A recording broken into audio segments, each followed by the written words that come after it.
Gak masuk akal, ex-pegawai KPK ungkap, kejanggalan, tuntutan 7 tahun penjara Tom Lembong. Kuy, hari ini kita disuguhin dagelan hukum lagi. Tom Lembong dituntut 7 tahun penjara, denda 750 juta, padahal udah 20 sidang. Gak ada bukti kuat dia korupsi. Bangke, ini logika dari mana? Tom ditahan, kooperatif, gak pernah mangkir. Semua proses dia ikutin. Bahkan saksi N ahli bilang, yang dia lakukan itu kebijakan, bukan korupsi. Tapi jaksa tutup mata, tuntutan cuma copas dakwaan doang. Lah terus sidang buat apa anjir? Biar kelihatan sibuk doang. Dan sekarang orang kayak Tom disikat, sementara yang garong ratusan triliun malah santai. Ini bukan penegakan hukum, ini pembantaian akal sehat. Kalau lo diem aja, besok giliran lo yang dihajar sistem. Suarakan, viralkan, tunjukin. Kita nggak bisa dibego-begoin kayak gini, coy. Kita baru mendengarkan pembacaan tuntutan dari jaksa penuntut umum. Ya, saya terheran-heran dan kecewa ya, karena tuntutan yang dibacakan sepenuhnya mengabaikan 100% dari fakta-fakta persidangan ya. Jadi saya tentunya tadi mendengarkan dengan cermat, saya juga mencatat dengan teliti ya, pembacaan surat tuntutan tersebut ya, dan saya cari-cari di mana ada penyesuaian-penyesuaian dari dakwaan ke tuntutan yang mencerminkan fakta-fakta persidangan yang sudah diungkap dalam kurang lebih 4 bulan persidangan, 20 kali sidang. Tapi satu pun saya tidak temukan ya, penyesuaian dalam surat penuntutan yang mencerminkan fakta yang diungkap dalam persidangan. Jadi ya saya agak heran aja ya, apakah ini memang pola kerja daripada Kejaksaan Agung.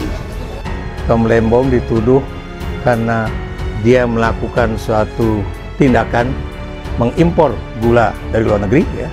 Walaupun kita tahu gula itu diimpor untuk kepentingan dari yayasan yang dimiliki oleh TNI dan juga yayasan yang dimiliki oleh Polri. Dan kemudian kita juga tahu bahwa apa yang dilakukan oleh Tom Lembong itu sudah diketahui oleh Presiden Joko Widodo pada saat itu. Banyak orang bertanya-tanya juga ya, mengapa Tom Lembong saja yang kemudian diajukan ke pengadilan, sementara Menteri-Menteri Perdagangan yang juga jaraknya tidak jauh dengan masalah yang ada di Tom Lembong itu juga melakukan hal yang sama. Maksud saya melakukan impor gula ya, dari luar negeri juga untuk kebutuhan dalam negeri dan juga tentunya juga untuk kebutuhan-kebutuhan yang lain. Yang Bapak melihat bahwa surat tuntutan ini sama dengan surat dakwaan? Ya, hampir kayak copy paste ya, surat dakwaan langsung plek ke surat tuntutan, dan seolah-olah 20 kali persidangan dalam kurun waktu 4 bulan menghadirkan puluhan saksi dan ahli itu tidak pernah terjadi. Jadi saya masih sedikit seperti kalau bahasa Inggrisnya surreal, apakah ini dunia khayalan ya, dunia imajinasi atau apakah ini Kejaksaan Agung Republik Indonesia. Dalam sesi pledoi nanti pekan depan, apa yang akan Anda sampaikan? Pledoi kan bisa disampaikan juga oleh kuasa hukum dan terdakwa langsung. Apa yang akan Anda sampaikan membahas keheranan Anda soal isi dakwaan tadi? Ya, terima kasih. Tentunya sudah diatur oleh peraturannya bahwa ada pembagian tugas antara terdakwa dengan penasihat hukumnya, bahwa penasihat hukum nanti akan menanggapi aspek-aspek yuridis, ya kan, aspek teknis hukum, dan saya akan mengupayakan sebaik mungkin ya, untuk menanggapi dari sudut pandang saya ya, sebagai seorang pembuat kebijakan, sebagai seorang policy maker pada saat itu, ya, sebagai seorang penanggung jawab perumusan, pelaksanaan, dan tentunya pengendalian kebijakan. Dalam hal ini kebijakan tata kelola bahan pangan, khususnya gula. Dan ya,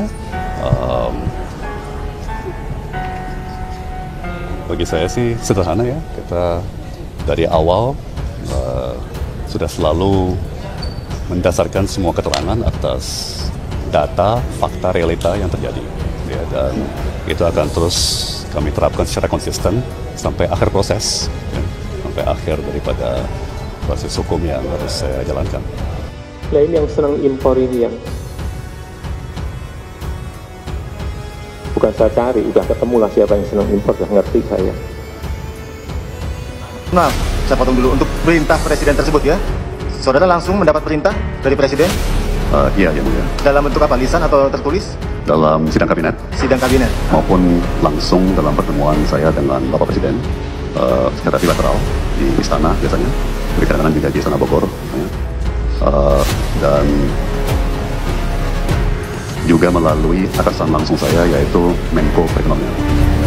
Pada kasus Tom Lembong ini sudah jelas, dia menjabat pada tanggal 12 Agustus 2015 sampai dengan Juli 2016, dan pada tahun 2017 itu sudah diaudit oleh BPK, Badan Pemeriksa Keuangan, yang memang tugasnya untuk mengaudit itu, dan hasilnya adalah clean and clear bahwa tidak ada kerugian begitu, tidak ada kerugian atas importasi gula. Ini sangat spesifik loh pemeriksaannya, dan kemudian sudah dideklar. Nah sekarang setelah Jokowi menjelang Jokowi lengser pada tahun 2024 dan kemudian juga dia ditahan pada bulan Oktober 2024, ini sangat terlalu kentara sekali cawe-cawenya di situ.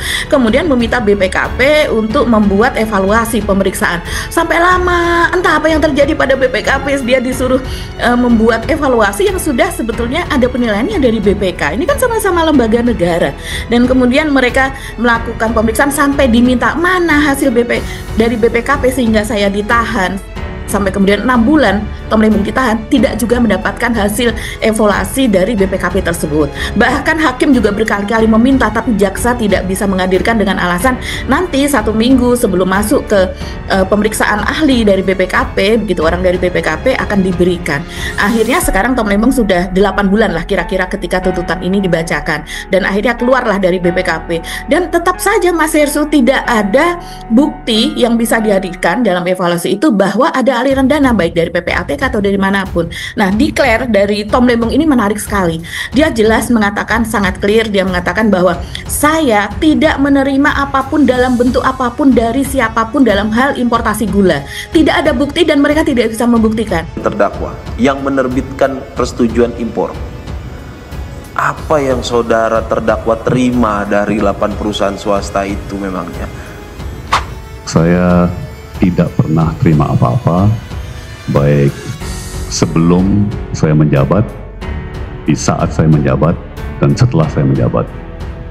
Saya tidak pernah kenal satupun dari para pelaku industri gula swasta yang menjadi terdakwa dalam perkara ini, baik sebelum saya menjabat, di saat saya menjabat, maupun setelah saya menjabat sebagai Menteri Perdagangan.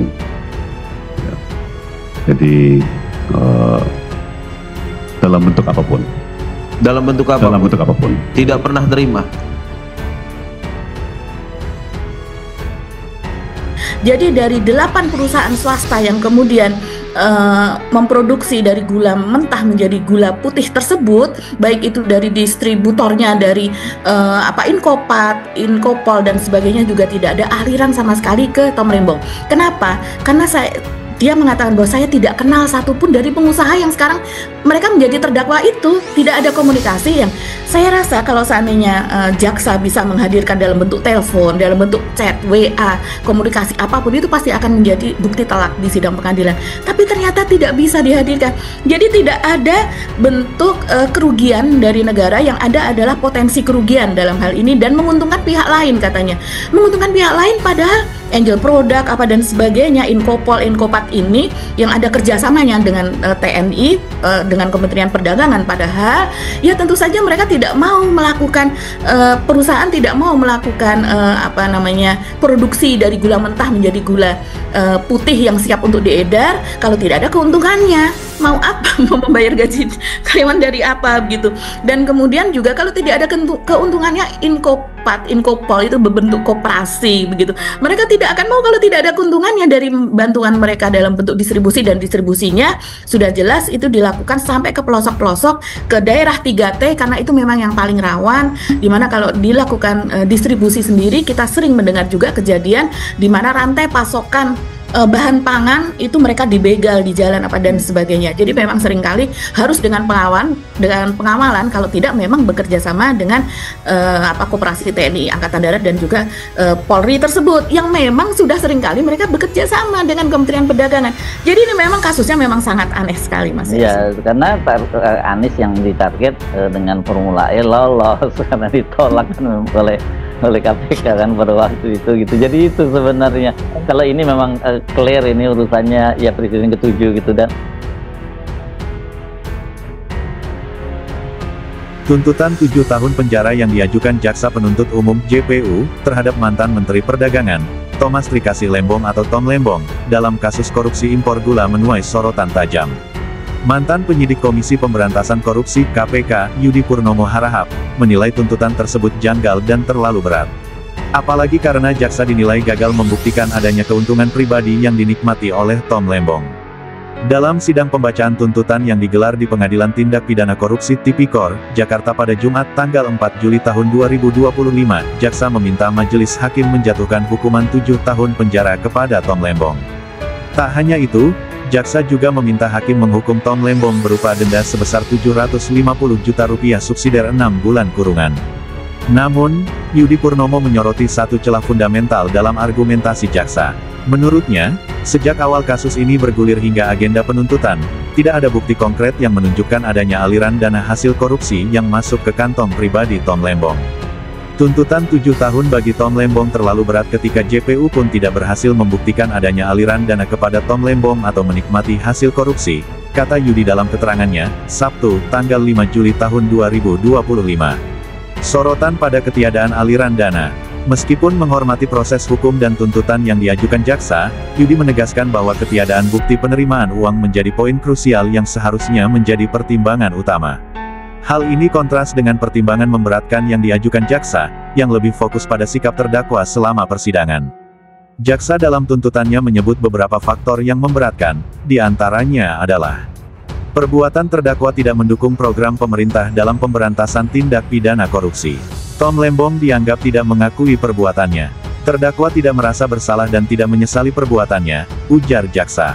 Di sisi lain, Yudi Purnomo kini menaruh harapan pada independensi majelis hakim untuk memberikan putusan yang adil, entah itu lebih berat atau lebih ringan dari tuntutan jaksa. Kita harap hakim berlaku adil, ujarnya. Desakan untuk mengusut tuntas aktor lain. Lebih jauh, Yudi menilai bahwa kasus korupsi impor gula ini belum sepenuhnya tuntas meski Tom Lembong sudah di kursi pesakitan. Ia mendesak Kejaksaan Agung untuk tidak berhenti pada Tom Lembong dan harus berani menyeret pihak-pihak lain yang turut terlibat dalam perumusan kebijakan impor gula tersebut. Menurutnya, kasus Tom Lembong bisa menjadi preseden penting dalam penegakan hukum anti korupsi di Indonesia. Karena sidang Tom Lembong menjadi patokan bahwa tidak menerima aliran dana korupsi bukan penyebab tidak bisa dituntut kasus korupsi, kata Yudi. Dia menekankan bahwa penyalahgunaan wewenang yang merugikan negara tetap bisa dipidana meski tanpa memperkaya diri sendiri. Sebagai informasi, Tom Lembong didakwa telah merugikan keuangan negara sebesar Rp515,4 miliar dalam kasus dugaan korupsi terkait persetujuan impor gula di Kementerian Perdagangan pada periode tahun 2015 sampai tahun 2016. Angka kerugian tersebut berdasarkan hasil audit yang dilakukan oleh Badan Pengawasan Keuangan dan Pembangunan.